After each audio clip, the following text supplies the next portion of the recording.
How you doing, guys? This is Eric from secretoftheinternet.com. This video is going to be a little bit different. I had someone mention earlier that they were asking for my opinion on the UFC fights, and for those of you who don't know, I'm a huge UFC MMA fan. I watch all the events from UFC. I watch a lot of other smaller shows too, like Invicta, and try to catch some Bellator and all the other things like that. So I'm a huge mixed martial arts fan. Done a little Brazilian Jiu-Jitsu training on my own as well, which is really fun. I recommend you guys do that. And so I just want to give my thoughts on UFC 205, which just happened. It was huge card, supposedly set pretty much every record, live gate, attendance, pay-per-view buys, all that stuff. It was the first card that has ever taken place in New York. There was like some lone senator that had been a thorn in the side of legalizing or regulating, I guess, mixed martial arts in the state of New York, so they hadn't been able to have a show there until now, basically. So it was the first one in Madison Square Garden, had a huge card that I've been looking forward to for a long time. 3 title fights, awesome stuff. The worst news for me coming out of this card is that my girl Miesha retired after her loss to Raquel Pennington, which I had her winning that fight. She was a slight favorite, not quite 2-1, and I really thought she'd be able to get it done. Rocky's really good. Her takedown defense and everything has gotten a lot better, and I think that Miesha didn't fight the fight that she needed to get the win there. She would have had to go just balls out for the takedowns. She was never going to outstrike Rocky. She was never going to.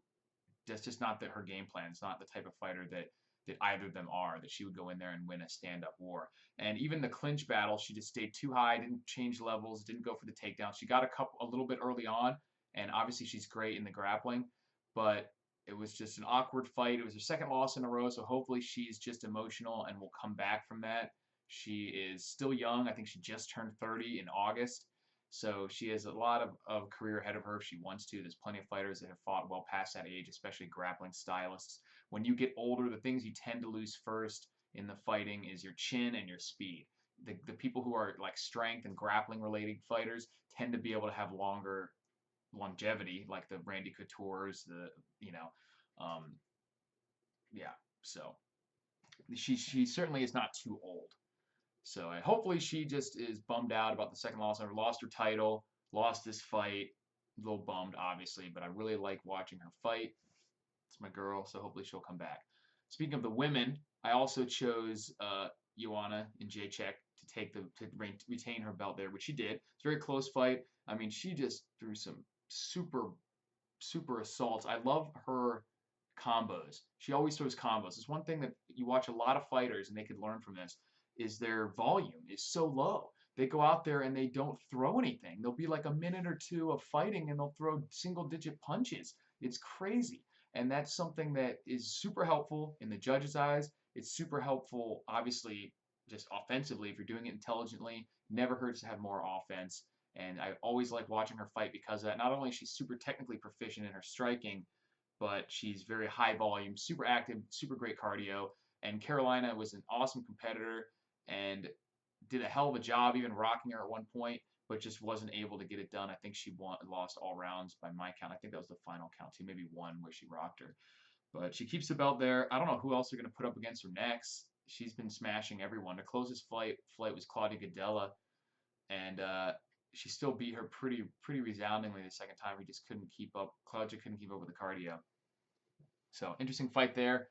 I was right about that one. I make little bets on these, nothing major, 10 or 15 bucks. Overall for the night, I was down like $12 because I had lost on Eddie Alvarez, which I'm glad my boy Conor McGregor won. But going into the fight, it just, on paper, he would have had to do what he did basically to win that fight. If that fight had kept going, there's no way I don't think that he could have kept up with Alvarez's pace and pressure for 3 more rounds, especially if he'd gone after the takedown. But he did what he does best, boxed him up. His accuracy is so impressive. His accuracy and his counterpunching for Conor McGregor is just off the charts. That's what wins him fights. It's not necessarily, I don't think he's even necessarily that much more of a powerful puncher than some other people, although he's got the power. But he's so good at moving in and out of range and accuracy every time, and timing. Accuracy and timing is his big thing. Because you even see with the final flurry that actually got Alvarez, he hit him with like 3 more punches on the way down, and they all hit. He's not just one of those guys who goes out there flailing. He knows what he's doing when he's throwing these punches, and it's beautiful to watch. So now he becomes the first fighter in UFC history to simultaneously hold 2 belts in 2 different weight classes. There's been a couple others who have had multiple belts in different weight classes, but never simultaneously. BJ Penn had 2, and Randy Couture also had 2. So BJ Penn had lightweight, welterweight at different points in his career, and Randy Couture had the light heavyweight and the heavyweight at different points in his career. So Alvarez is a great fighter. It was amazing to see him get to that position. He's had belts in every organization that he'd ever fought in before the UFC, and he kept that trend up with the UFC and just blasted right to the top. And it was a good fight. Awesome fight. Speaking of good title fights, the Stephen Wonderboy Thompson and Tyron Woodley fight was pretty interesting.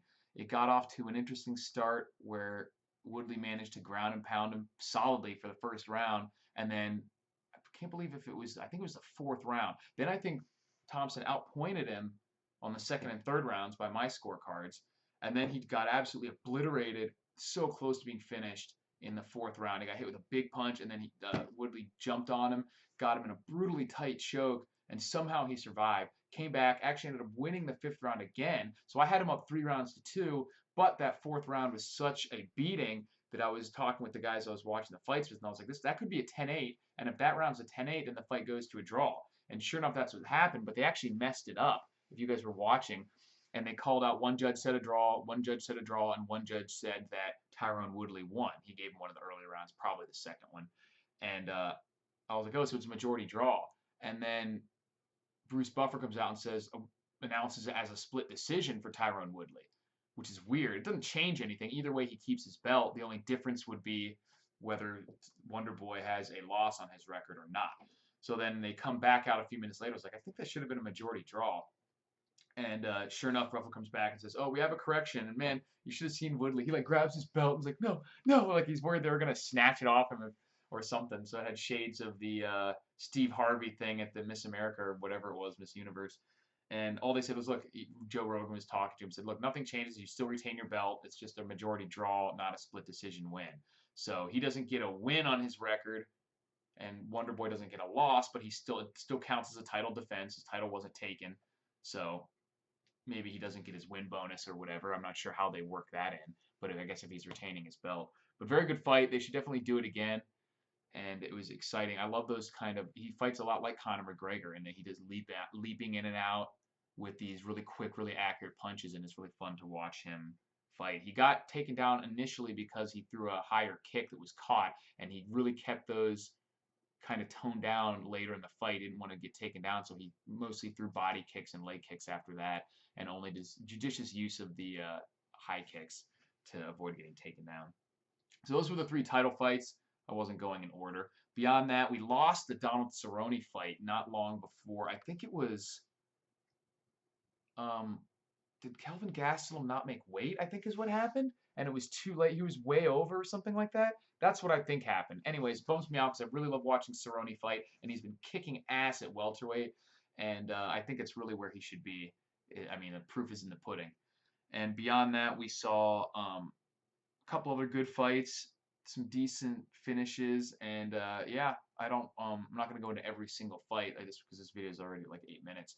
But I'm really into the MMA and UFC. I lost on Alvarez because I had gone into the fight saying, on terms of betting anyway, I wanted McGregor to win because I like seeing history being made. I can't help it. I like McGregor, and his post-fight speech was hilarious, where he said that I've talked a lot of trash, ridiculed everyone on the roster, so I just want to take this time and